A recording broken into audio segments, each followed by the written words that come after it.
Assalamualaikum warahmatullahi wabarakatuh. Jumpa kembali di channel Ato Official untuk para sobat tani semua dimanapun kalian berada. Jangan lupa untuk like, komen, dan subscribe channel Ato Official agar teman-teman tidak ketinggalan dalam video yang dibagikan di channel Ato Official ini. Dan saya ucapkan terima kasih banyak buat teman-teman yang terus mendukung channel Ato Official hingga sampai saat ini. Mudah-mudahan para sobat tani semua dapat beraktivitas di perkebunannya seperti biasa guna melakukan perawatan pada tanaman kopi yang kita miliki, teman-teman.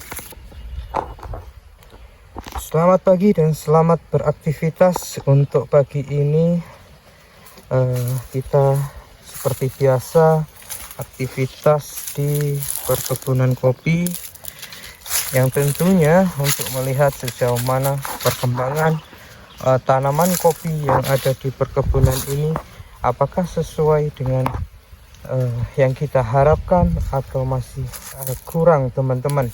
Dan pada video kali ini kita akan mereview seperti yang ada di komen untuk mereview jenis klon daripada klon parabola. Kalau yang di depan sobat tani ini bukan merupakan jenis klon parabola, ini adalah jenis klon yang terbaru yang saat ini sedang ramai diperbincangan di kalangan para sobat tani sekalian. Ini sudah dilakukan penyetekan di perkebunan ini, dan khusus untuk video pada hari ini, kali ini tepatnya kita akan mereview jenis klon parabola. Bagaimana jenis klon parabola nanti simak terus di channel Ato Official ini. Jangan di skip videonya, tonton sampai selesai agar para sobat tani tidak salah dalam memahami jenis-jenis klon kopi yang ada, teman-teman.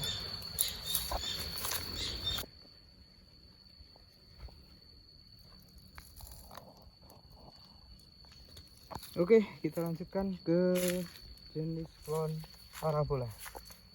Nah, dapat teman-teman saksikan di dalam video kali ini adalah merupakan contoh daripada jenis klon parabola yang setekan baru, artinya belum usia setekannya belum berumur yang terlalu tua, belum berumur puluhan tahun.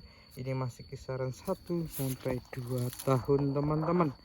Dan perlu teman-teman ketahui semuanya, jenis klon parabola ini menurut saya tidak kalah dengan jenis klon-klon yang bermunculan baru-baru ini. Kalau kita perhatikan dari segi batang, kemudian ranting, bakal buahnya ini cukup mantap, tidak kalah dengan jenis-jenis klon yang bermunculan. Namun ada beberapa kelemahan yang teman-teman dapat perhatikan di sini. Tunas yang terlalu sangat-sangat besar, sangat-sangat panjang. Kalau kita tidak pandai dalam merawat daripada tunas-tunas yang bermunculan, maka akan terjadi kesemrawutan pada batang jenis klon parabola ini. Namun jika kita perhatikan dan berkaca khusus di wilayah Ulu Belu, tepatnya di daerah Gunung Sari, Bandung, itu jenis klon parabola ketika kita lakukan penyetekan ulang kembali, peremajaan batang untuk jenis klon parabola ini, tentu hasilnya mungkin akan meledak seperti tahun-tahun sebelumnya, tahun-tahun kejayaan pada jenis klon parabola ini. Karena perlu teman-teman ketahui, di Gunung Sari pada saat munculnya jenis klon Tugusari dan parabola ini sangat menjuarai jenis klon ini. Nah, ketika kita lakukan penyetikan ulang seperti ini contohnya, teman-teman dapat saksikan ini tidak kalah dengan jenis klon yang baru-baru ini muncul.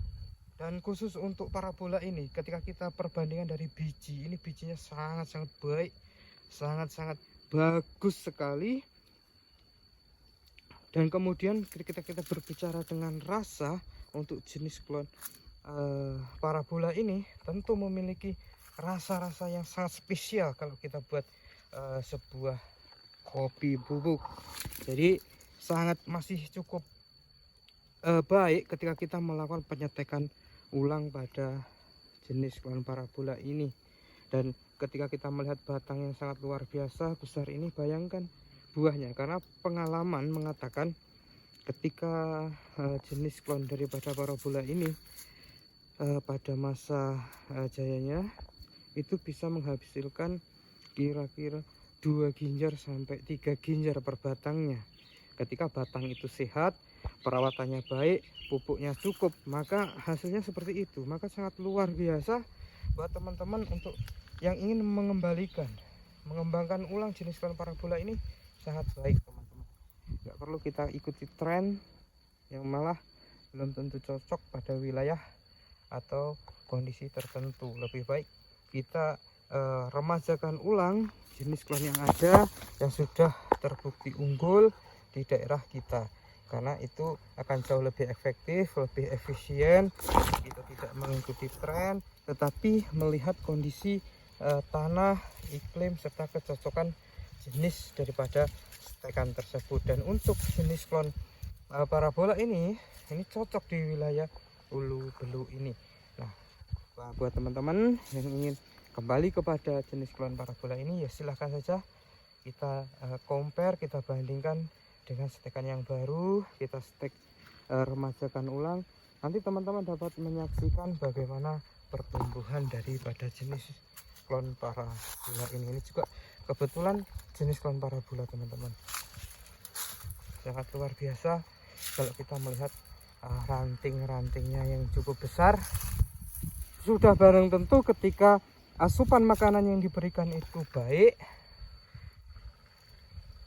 maka hasilnya juga akan baik teman-teman, tidak kalah pokoknya.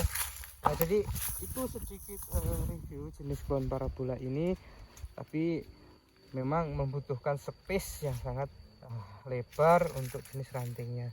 Namun jangan khawatir, itu tidak akan mengganggu pada tanaman yang lainnya teman-teman. Oke, mungkin review sedikit tentang jenis klon parabola ini. Mudah-mudahan apa yang kita berikan menjadi motivasi buat teman-teman, tidak mengikuti trending, tapi menyesuaikan dengan kebutuhan iklim serta kondisi tanah yang teman-teman kelola. Mudah-mudahan ini cocok, kita kembangkan yang cocok di wilayah kita. Jangan mengikuti yang bagus di wilayah orang, belum tentu bagus di wilayah kita, sehingga nanti kurang baik. Kita kembangkan yang terbaik di perkebunan kita masing-masing, karena banyak sekali metode, banyak sekali cara untuk bertani ini teman-teman. Tidak baku, tidak ada satu aturan yang baku yang mengatakan harus begini, harus begitu. Nah, kreativitas kita lah yang menentukan bagus tidaknya perkebunan yang kita kelola ini teman-teman. Oke, mungkin cukup sekian ya untuk video kali ini. Sampai berjumpa kembali di video yang selanjutnya. Buat para teman-teman, para subscriber, mudah-mudahan kita selalu diberikan kesehatan untuk beraktivitas di perkebunan kita. Sampai berjumpa kembali di video yang selanjutnya. Assalamualaikum warahmatullahi wabarakatuh teman-teman.